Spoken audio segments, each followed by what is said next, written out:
네, 여러분 오늘도 DM이 왔습니다. 첫 번째 DM부터 열어보겠습니다. 대형 화재나 재난이 발생했을 때 가장 먼저 현장으로 뛰어드는 사람들, 소방관이죠. 그런데 이 소방관들의 일을 단순히 출동 횟수만으로 평가절하한 글이 온라인에 올라와 누리꾼들의 공분을 샀다는 내용입니다. 네, 최근 한 온라인 커뮤니티에 올라온 글입니다.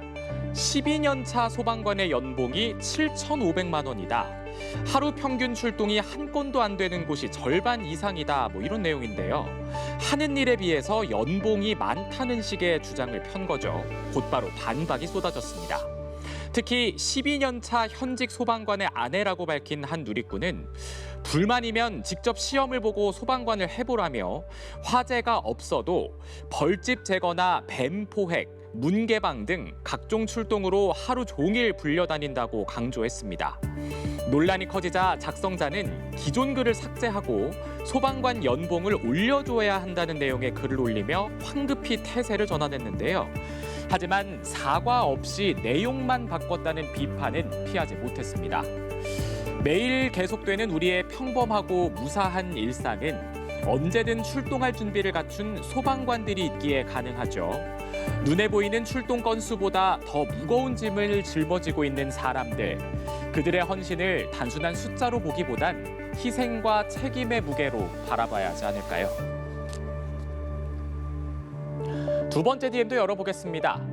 치솟는 물가에 밥 한 끼, 커피 한 잔도 부담스럽다는 분들 많죠. 이렇게 치솟은 물가가 이제는 젊은 세대의 우정까지 위협하고 있다는 내용입니다.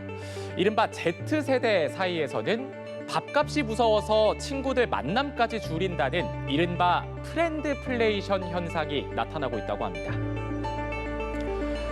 네, 무서운 물가에 밥 한 끼, 커피 한 잔도 부담이 되는 시대죠. 이런 물가 부담이 이제는 친구와의 만남조차도 지갑 사정을 살피게 만들고 있습니다. 특히 젊은 세대의 이런 사정을 나타내는 조사 결과가 나왔는데요. 한 구인구직 플랫폼에서 10대 후반부터 20대까지 이른바 Z세대 601명을 대상으로 조사를 해본 결과 93%가 물가 때문에 친구를 만나는 비용이 부담된다고 답했습니다. 특히 Z세대 10명 중 7명은 실제 모임 횟수나 모임비를 줄였다고 답했는데요. 치솟는 물가 때문에 친구와의 만남까지 줄이는 현상, 프렌드플레이션이라고 합니다. 친구를 뜻하는 프렌드와 물가 상승을 뜻하는 인플레이션을 합친 말인데요. 이게 확산하면서 소득 수준에 따라 인간관계까지 양극화되는 게 아니냐 이런 우려도 나옵니다. 친구를 만나는 일에도 가격표부터 따져야 하는 시대. 아무리 우정은 돈으로 살 수 없는 가치라지만 물가가 사람과 사람 사이의 거리까지 멀어지게 만드는 건 아닌지 씁쓸해지는 소식입니다. 마지막 DM도 열어보겠습니다. 지친 일상을 잠시 내려놓고 설레는 마음으로 여행을 떠난 한 가족이 여행지 숙소에서 독성 살충제에 노출돼 응급실까지 가는 일이 벌어졌습니다. 그런데 이게 다가 아니고 숙소 주인의 대응이 더 황당했다는 내용인데요. 바로 만나보죠. 네, 최근 온라인에 올라온 사연입니다. 아기와 함께하기 좋은 펜션이라는 홍보 문구를 보고 제주도의 한 독채 펜션을 예약한 한 가족이 있습니다. 그런데 입실을 하자마자 숙소 주변에서 코를 찌르는 매운 냄새가 진동했다고 하는데요. 얼마 지나지 않아서 엄마와 아기는 어지럼증과 두통 증상을 보여서 결국 응급실까지 찾았습니다. 원인은 입실 전에 숙소 주인이 펜션 주변에 뿌려둔 살충제였습니다. 이게 뱀과 진해를 퇴치하는 용도의 살충제였는데 여기에 중독 피해를 당한 거죠. 응급실로 이송된 뒤 혈액 검사부터 심전도 검사, 수액 치료 등 고통을 받았다는데 문제는 펜션 측의 대응이었습니다. 숙소 주인은 가족이 퇴실하자마자 숙소 재판매 글을 올렸고요. 또 전화를 걸어서는 몸 상태를 묻긴커녕 다음 손님 받아야 되는데 정리가 안 됐다고 불만을 토로하더니 심지어 슬리퍼 한 짝이 없어졌다며 사과를 요구했다고 합니다. 누리꾼들은 응급 상황인데 숙소부터 다시 판다는 게 말이 되느냐, 투숙객 건강보다 영업이 먼저냐 이런 비판을 쏟아냈고요.